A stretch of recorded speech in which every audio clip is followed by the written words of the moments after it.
இது போல் இந்த மிளகாய் செடி வர்றது பாருங்கள். இது நல்லாயிருக்கும். இது நம்ம சாப்பாடுக்கெலாம் போடும்போது, சமைக்கும்போது ஒரு லெமன் ரைஸாக இருக்கட்டும். இப்போ அது உள்ளெல்லாம் விழுந்துருக்கு, காஞ்சி போயிட்டுருக்கு.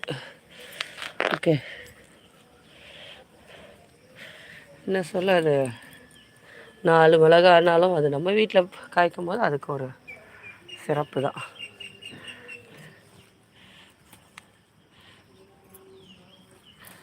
இது போல் நம்ம நல்லா காய வச்சு எடுத்து வச்சோம்னா, நம்ம மிளகா வாங்கி அரைப்போம்ல, அதில் கூட நம்ம இதை ஆட் பண்ணிக்கலாம்.